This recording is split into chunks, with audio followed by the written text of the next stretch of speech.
Bem-vindos! Hoje a gente vai mergulhar numa questão que parece simples, mas está no coração de todo o sistema econômico. Como o dinheiro faz mais dinheiro? Ou, sendo mais preciso, como o lucro se transforma em mais capital. Exato. E a nossa fonte para isso é um capítulo bem denso de teoria econômica, o capítulo 22 de uma obra fundamental sobre o processo de produção capitalista. E a missão aqui é, desmontar essa engrenagem. E o ponto de partida que essa análise nos dá é fascinante. A proposta é que o capital não surge do nada, sabe? Nem só da poupança. Ele nasce do que o autor chama de mais-valor. Que seria o valor criado pelo trabalho que não é pago de volta ao trabalhador. E a gente vai seguir essa trilha para entender como esse mais-valor é reinvestido para gerar ainda mais valor. É um processo que o texto descreve não como um círculo, mas como uma espiral, né? Isso, citando o economista Sismondi. Cada volta da espiral é maior que a anterior. E é isso que a gente vai investigar. A mecânica, a psicologia e o que acelera essa espiral de acumulação. Ok, então vamos começar a desempacotar isso. A análise nos dá um exemplo bem prático para a gente firmar a base. Imagina um dono de uma fiação que investe, digamos, 10 mil libras. Ele gasta a maior parte, 8 mil, em matéria-prima, algodão, maquinário. E as outras 2 mil libras ele usa para pagar os salários. Certo. Aí, no final do ciclo, ele vende todo o fio que produziu por 12 mil libras. Ou seja, ele teve um lucro de 2 mil libras. Exatamente. E essas 2 mil libras extras são o que a teoria chama de mais-valor. A pergunta central, então, é: o que ele faz com esse dinheiro? Ele poderia, claro, gastar tudo, sei lá, numa viagem, em luxo. Trata essas 2 mil libras como um novo capital. Ele reinveste no negócio. E ele reinveste mantendo a mesma proporção. Uma parte vai para comprar mais algodão, talvez uma máquina nova, e a outra parte vai para contratar mais gente. E esse novo capital agora vai gerar seu próprio mais-valor. Isso. Digamos 400 libras. E essas 400 podem ser reinvestidas para gerar 80 e assim por diante. É espiral em ação. O texto até faz uma analogia bíblica, tipo: Abraão gerou Isaac, que gerou Jacó. Certo, a lógica da espiral faz sentido. Mas isso me leva a uma pergunta que a própria fonte já antecipa. De onde veio o capital original? As 10 mil libras do início? Sim. A análise diz que a economia política tradicional daria uma resposta simples para isso. Veio do trabalho dele ou da poupança dos antepassados. Algo assim. Exatamente. O texto não chega a contestar a origem desse primeiro capital. O foco é no capital adicional, as 2 mil libras de lucro. Ah, entendi. A origem desse dinheiro, segundo a teoria, é inequívoca. É o mais-valor. É o trabalho não pago que foi capitalizado. A frase usada na fonte é muito forte. Qual é? Desde sua origem, ele não contém um só átomo de valor que não derive de trabalho alheio não pago. Peraí, isso soa bem contraintuitivo. A ideia que a gente tem, geralmente, é que a propriedade privada é fruto do nosso próprio esforço, né? Se eu aceito trabalhar por um salário e meu empregador aceita me pagar, isso não é uma troca justa? Pois é, e esse é exatamente o ponto nevrálgico que o texto ataca. A troca individual parece justa na superfície. Você me dá seu tempo, sua força de trabalho, eu te dou um salário. Contrato assinado, tá tudo certo. Mas quando se olha para o sistema como um todo, a análise mostra outra coisa. O lucro, o mais-valor, não veio do bolso do capitalista. Veio do valor que foi criado pelos trabalhadores. E ao reinvestir esse lucro, ele está, na prática, comprando o trabalho de hoje com o resultado do trabalho de ontem que não foi pago integralmente. Então, em outras palavras, o trabalhador fica num ciclo onde ele mesmo produz o capital que vai empregá-lo no dia seguinte, só que esse capital não pertence a ele. Precisamente. É o que a análise chama de inversão da lei da propriedade.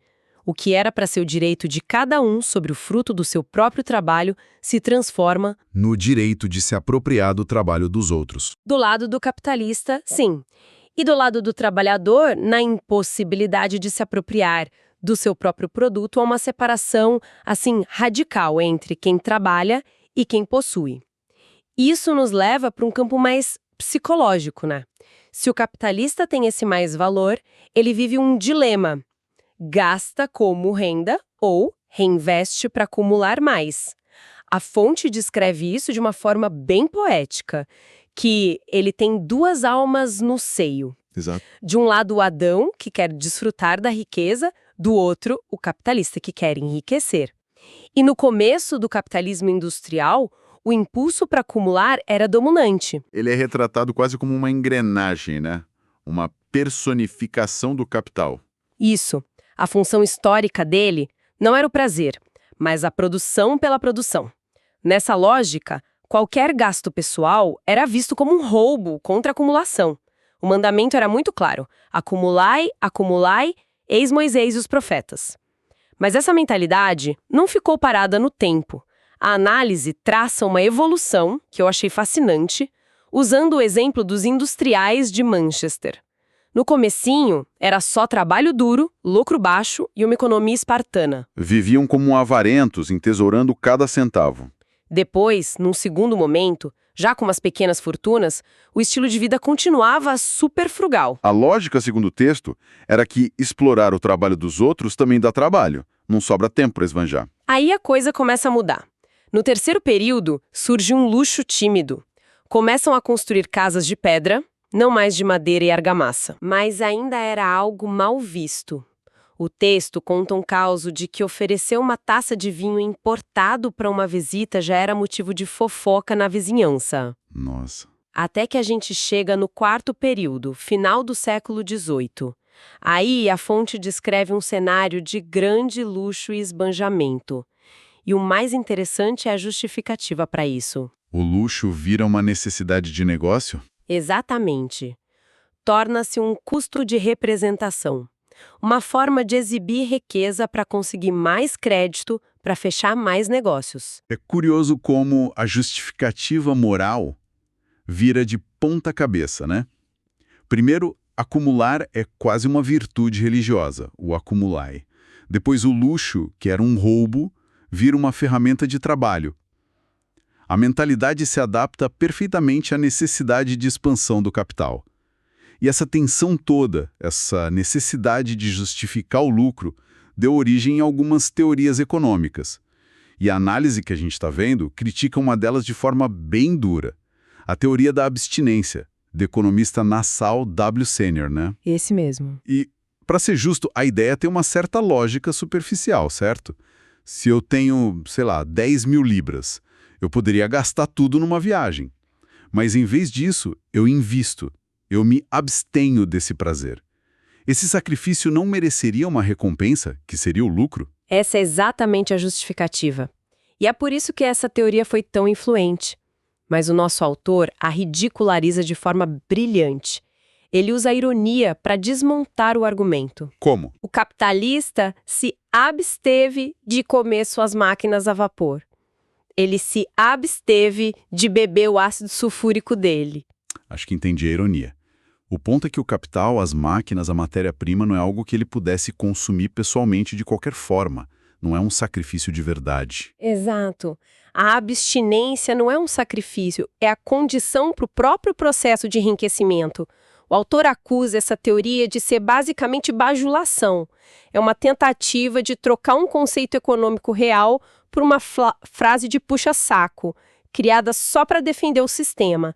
É renomear a acumulação como se fosse um ato de penitência. Certo, então essa mentalidade de acumular, acumular é o motor. Mas o que seria o combustível? O que faz essa espiral girar mais rápido ou mais devagar? O texto aponta alguns fatores que vão bem além da força de vontade do capitalista. O primeiro fator, e talvez o mais direto, é o grau de exploração da força de trabalho. E isso não é só fazer as pessoas trabalharem mais horas. A análise aponta para uma tática mais brutal: reduzir os salários para abaixo do mínimo necessário para a sobrevivência. Como assim?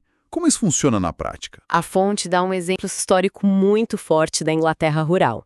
Os fazendeiros pagavam aos trabalhadores um salário que sabiam que não era suficiente para eles e suas famílias comerem. E o resto? O restante era complementado pela assistência paroquial, uma espécie de auxílio público da época. Então o fazendeiro estava, na prática, terceirizando parte da folha de pagamento para a sociedade? Exatamente. Ele pagava menos que o custo de vida e o poder público cobria a diferença para que o trabalhador não morresse de fome. O resultado? O lucro do fazendeiro aumentava e o que deveria ser o fundo de consumo do trabalhador se transformava, nas palavras do autor, num fundo de acumulação de capital. Puxa, é um mecanismo bem perverso. E qual seria o segundo fator que acelera a espiral? A força produtiva do trabalho, ou seja, tecnologia, ciência, organização. Com o avanço técnico, o mesmo trabalho humano produz muito mais mercadorias, e isso tem um efeito duplo. Qual o primeiro? Primeiro, as mercadorias ficam mais baratas, isso significa que o próprio capitalista pode ter um estilo de vida mais luxuoso e ainda assim sobra mais lucro para ele reinvestir. Entendi. E o segundo efeito? O custo para manter o trabalhador também diminui? Se a comida, a roupa, a moradia ficam mais baratas, o valor da força de trabalho, que é o salário, também cai.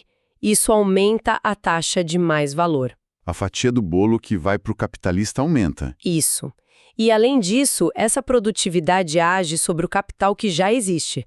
Máquinas velhas são trocadas por novas, mais eficientes e baratas. A química descobre como usar resíduos da produção, criando, como diz o texto, nova matéria para o capital sem custo. A ciência e a técnica viram uma potência de ampliação do capital que o sistema incorpora de graça. E o último fator parece quase óbvio, mas a análise ressalta a importância. A própria grandeza do capital que já foi acumulado. Sim, quanto maior o capital inicial, maior a massa de mais valor que ele consegue gerar. Isso cria um efeito bola de neve. Permite ao capitalista, como diz a fonte, viver mais prodigamente e, ao mesmo tempo, abre aspas, abster-se mais. É um ciclo que se retroalimenta. Totalmente. Mais capital gera mais lucro, que vira mais capital, e assim todas as engrenagens da produção giram com mais força. Ok, para amarrar tudo isso, a parte final da nossa fonte se dedica a demolir uma ideia que era muito popular na economia clássica da época. O conceito do fundo de trabalho. Isso mesmo. Era quase um dogma. A ideia era a seguinte: imagina que a economia tem um pote de dinheiro separado só para pagar salários, o tal capital variável. E esse pote teria um tamanho fixo. Uma porção limitada da riqueza total do país. Exato. O que na prática significa que, se alguém quer um aumento, o dinheiro tem que sair do salário de outra pessoa, porque o pote não aumenta. Pera, isso não é um raciocínio circular. Soa como uma forma de dizer que os salários não podem subir, que é uma lei natural. É um raciocínio perfeitamente circular e o texto expõe isso com muita ironia. Cita um professor da época, Fawcett, que diz que para calcular o salário médio é simples. É só pegar o fundo de trabalho e dividir pelo número de trabalhadores. Tá, mas de onde vem o número do fundo de trabalho? Ora, da soma de todos os salários que já foram pagos. É um truque de lógica? Entendi. Então por que esse fundo não é fixo, segundo a análise? Por várias razões que a gente já discutiu. Primeiro, o próprio capital não é uma grandeza fixa. Ele se expande e se contrai o tempo todo, dependendo de como mais valor é dividido entre consumo e reinvestimento. Certo. E segundo, a eficácia desse capital depende da produtividade, da tecnologia, do grau de exploração. Tudo isso são forças elásticas, não são fixas. O dogma do fundo de trabalho ignora completamente a dinâmica da espiral que a gente acabou de ver. Exatamente, ignora as expansões e contrações súbitas da produção. E o autor conclui o argumento com um golpe final de ironia. Ele diz que como uma grande parte do produto inglês era exportada e capitalizada no exterior, então, pela lógica do fundo fixo, uma parte desse fundo de trabalho inventado por Deus e Bentham também estava sendo exportada. A ideia de um fundo fixo, nacional, imutável, simplesmente não para em pé. Então vamos recapitular essa jornada. A gente partiu de um exemplo simples de como o lucro, o mais-valor, se transforma em novo capital. Alimentando uma espiral de acumulação. Isso. Vimos como isso provoca uma inversão completa da ideia de propriedade, onde o direito ao fruto do próprio trabalho vira na prática o direito de se apropriar do trabalho dos outros. Exploramos o conflito na mente do capitalista entre o desejo de desfrutar e a necessidade de enriquecer, e como teorias como a da abstinência surgiram para dar uma roupagem moral a esse processo. E, por fim, vimos os combustíveis que aceleram essa espiral, o grau de exploração, os ganhos de produtividade e o próprio tamanho do capital acumulado. O ponto crucial que emerge desta análise é que a acumulação de capital não é apresentada aqui como um processo neutro de poupar e investir. É um processo social, cheio de dinâmica, com relações de poder, contradições internas. Tudo muito bem definido. Exatamente. E isso nos deixa com uma última provocação para refletir. A fonte menciona de passagem, citando outro economista, Richard Jones, que em outras sociedades, Onde por exemplo, em partes da Índia antes da dominação inglesa total, lá a produção em larga escala e o aumento da riqueza aconteciam sem essa figura do capitalista abstinente.